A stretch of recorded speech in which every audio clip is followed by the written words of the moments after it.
دې آیاتونو کې د حضرت لوط علیه السلام واقعا بیانېږي چې لوط علیه السلام دا د حضرت ابراهیم علیه السلام روارو او ابراهیم علیه السلام چې کوم قوم ته رالیږلی شو نو ټول بت پرستو او څوک کوکب پرستو د ستورو عبادت پې کو.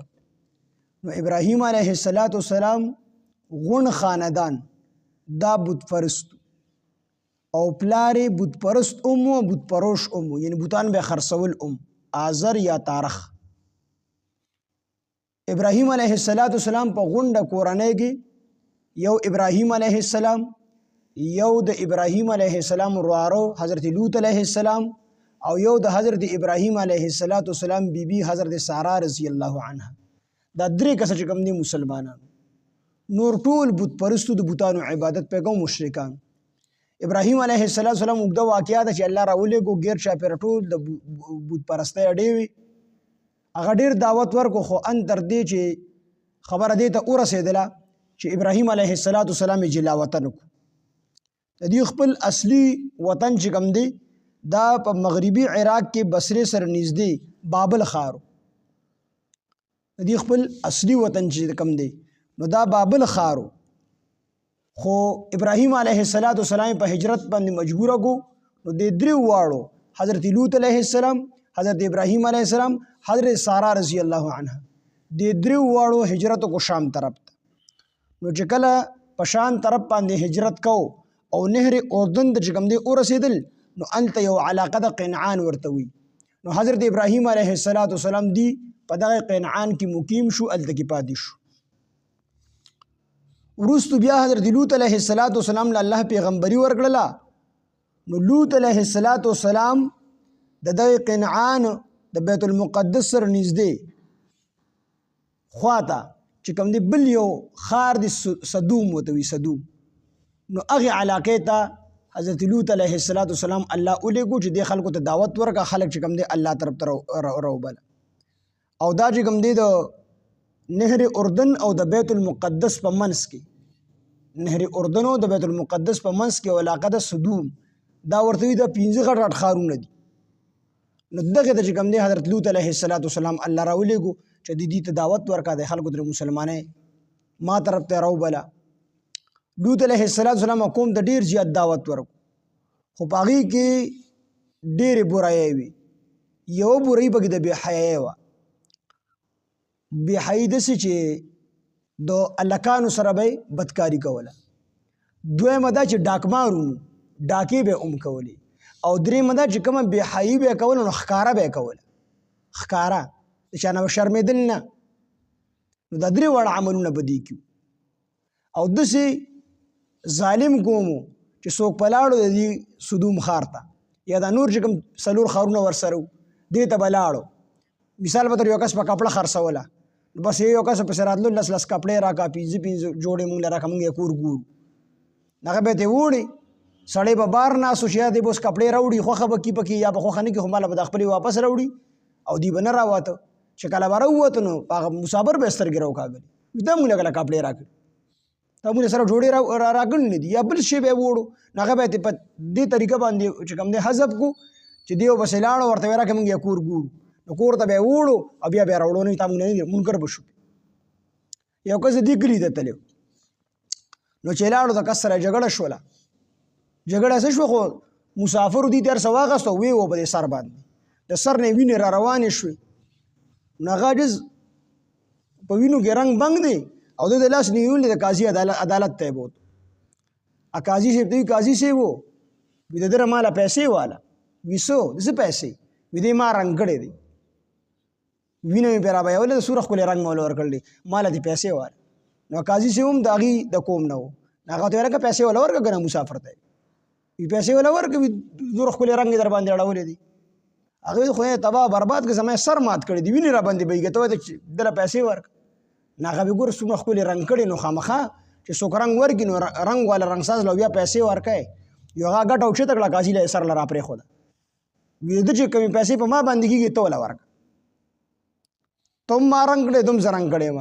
نو ده چې کومې پیسې په ما کېږي نو زما په ځای ورله ته ورکړه، ما له یې مه راکوه، ته له یې ورکړه. نو داسې قوم و نو دی کې دغه بې حیایي وه پکې، د هلکانو بدکاري وه پکې، بله دا چې دا به یې کوله خو ښکاره به یې کوله، او درېیم دا چې ډاکې به یې کولې، ډاکې غلام نه ډاکې به یې کولې. نو حضرت لوط علیه السلام راغی او دوی ډېر زیات منع کړل چې که داسې مه کوئ، دا تاسو څه کوئ، خو دوی نه منې کېدل. په لنډو دا چې لوط علیه السلام ورته خیره وکړل.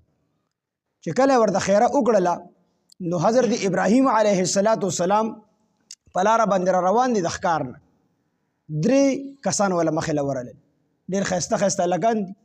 ابراهیم علیه السلام ډېر میلمه دوست ورته وی چېرته ځئ؟ وي موږ میلمانه یو، راځئ زه خو میلمه کوم. د ځان سره یې بوتلو کور ته، چې کور ته یې بوتلو نو کور نور څه نه وو، یو سخی ولاړ و، سخی ولا حلال کړو، سخی ولا حلال کړو، هغه ولا ورید کو، هغه یې راوړو ورله. چې کله یې ورله راوړو دوی خو دا خو فرشتې وي، دوی نه خوړو. ابراهیم علیه السلام ویرېدو، په زړه کې یره محسوس کړله چې دا چېرته زما دشمنان دي، ځکه چې په هغه دور کې به د چا خوراک نه کوو نو خلکو سره به یره وي دا کس زما دشمن دی یا خوراک مې نه کوي، نو دې ما ته څه نقصان را رسول غواړي. ابراهیم علیه السلام ته وی یریږه مو الله به تعالی زوی درکړي، حضرت ساره ابیله به الله زوی ورکړي. او دویمه دا چې د لوط علیه السلام په قوم باندې د عذاب دپاره مونږ راغلي، هغوی له عذاب ورکول غواړو. دا خیره کړې ده، خیره الله پاک قبوله کړې. نو ابراهیم علیه السلام ورته وی هلته دا خبره چې کله د ابراهیم علیه السلام بیبي واوره ساره بیبي، نو هغه چې کوم دی دغه شوه داسې کړه، وي زما په دې عمر کې زوی کېږي، زه خو بوډۍ یم، انا عجوزتون، زه خو بوډۍ یم، زما به څنګه زوی کېږي؟ ابراهیم علیه السلام زه هم بوډا یم، زما به څنګه زوی کېږي؟ فرشتو ته د الله فیصله ده، تاسو له به الله زوی درکړي. وي د لوط علیه السلام په قوم باندې به عذاب هم راځي. نو ابراهیم علیه السلام ورته وی چې په لوط علیه السلام په قوم باندې عذاب راځي، نو لوط علیه السلام خو زما وراره دی، هغه به څه کېږي؟ نو خفه شو، هغې ورته خفه کېږم. لوط علیه السلام به الله بچ کړي، د هغه ملګري به الله بچ کړي، سوا د هغه بیبي نه چې د هغه بیبي د هغې قوم ملګرې د دې مخبري کړي، رازونه فاش کړي. نو د دې وجې نه هغه ښځه به هلاکېږي او نور ابراهیم لوط علیه السلام او د لوط علیه السلام سره چې کوم ملګري مسلمانان دي، دي به الله بچ کړي. دا خبره ده ته ورکړه او لاړې د ډېرو ښایسته هلکانو په شکل باندې د لوط علیه السلام کلي ته لاړې. او لوط علیه السلام چې څنګه ولیده چې دا خو ښکلي ماشومان دي، نو ځان سره یې کور ته وردن نه کړه. بعضې روایتو کې راځي چې دا لوط علیه السلام چې کومه ښځه وه نو هغې دا خلک خبر او بعضې نه چې په خپله باندې دا خلک خبر شو چې د لوط علیه السلام سره ماشومان راغلي، دا خلک رالل او لوط علیه السلام دوی هلکان موږ ته رابار کړه. ور داسې ظالمانو د پیغمبر نه هم حیا نه کول، عام خلک خو پرېږدي د خدای د پیغمبر نه هم حیا نه کول. نو د هلکان راوباسه، لوط علیه السلام ورته وایي دا تاسو څه کوئ؟ دا خو زما میلمانه دي، دوی ته منتونه کوي چې د الله بندګان، دا خو زما شرم دی. او تاسو سره به داسې وکړمه چې د خپلو لوڼه، نو خپلې لوڼې ته مراد نه دي، خو د کوم چې کومې لوڼه وي دا د پیغمبر لوڼه وي، ځکه د پیغمبر مثال د پلار وي. نو د کوم د دې لوڼو سره به در نکاحونه وکړمه، خپل خواهشات په هغې باندې پوره کوئ او زما بېعزتي مه کوئ، ځکه دا زما میلمانه دي، نو دا بېعزتي داسې ده لکه تاسو زما بېعزتي کوئ. خو دوی نه منع کېدل، ور باندې زورونه کول چې په ور باندې ونه شوه نو په دیوال باندې راوړېدل. چې کله په دیوال راوړل په دقه ټایم کې حضرت لوط علیه السلام یو افسوس وکړو، وی کاش چې الله ماله طاقت راکړی وي. او دویمه خبره یې دا وکړه چې کاش زما مضبوط قوم وي. نبی علیه السلام وفرمیل وی په حضرت لوط علیه السلام د الله رحم وکړي چې دا جمله یې نه وه ویلې، ځکه د الله نه څوک زورور نشته دی. که ستا طاقت وي تاسو سره څه نشو کولی، که ستا د قوم طاقت وي، ستا مضبوط قوم وي، تاسو هم څه نشو کولی، خو چې دا جمله یې نه وي ویلې. نو د دقه افسوس وکړو. دوی چې کله به یې دیوال راوړېدل نو د هلکانو دې خوا دې پله راشه، لوط علیه السلام ته وي یریږه مه، خفه کېږه مه، وي موږ د الله فرشتې یو، دوی موږ ته نشي رانږدې کېدلی، او موږ په دې باندې د عذاب دپاره راغلي یو. لوط علیه السلام ډېره خوشحالۍ نه وي چې تاسو څه کوئ، خو عذاب پرې راولی که نه. وي هغې ورته چې خیر سهار ته صبر وکړه، وي د ور ورته کوله وکړه، چې څنګه ورته ور کوله وکړو او دا خلک رالل، نو روایتو کې جبریل علیه السلام د خپل وزر معمولي غونډه کې اوړه کو او ټول چې کوم دی ړانده شو. وي دوی چې داسې جادوګر میلمانې راوستي دي، په یو رب کې مونږ ټول ړانده کړو.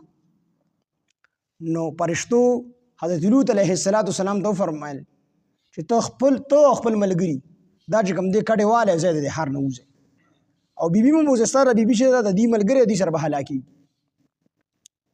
نو دی چې کله څنګه روان شو په لاره باندې نو دې ظالمانو د دې نوم عبرت وانغه چې پیغمبر لاړو خو مطلب دا چې عذاب را روان دی که نو دی ووتلو او د سار په ټیم کې الله جل شانه په دې باندې عذاب راوستو نو عذاب په الله جل شانه دې سره راوستو چې درې قسمه عذاب په دې باندې راغلي یو دا چې الله جل شانه جبرئیل علیه السلام راغی او دې ته خار د 15 وړه خارون ته وزر اړم او یو روایت کې راځي چې دوره بره ورسول چې اسمان کې د چرګانو د بانګیانو غبانګونو د سپو غپار اسمان کې وبرېدي شو او د هغه ځای نه به چې کوم دی الټه کړل او بیا وروسته د ګرتکانو باران الله پاکو نو په کوم ځای کې چې دغه اوبه راوتي دي که نه بحر میت ورته وي او بحر لوط ورته وي او بحر مردار ورته وي نو دا د بیت المقدس او د نهر اردن په منځ کې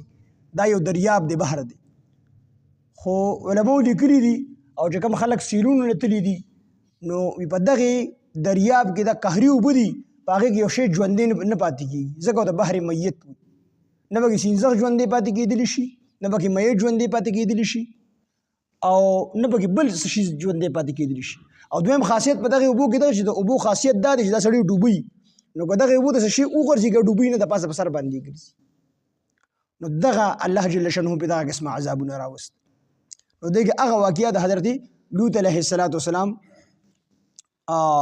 د کوم واقعیا چې کوم دی بیانېږي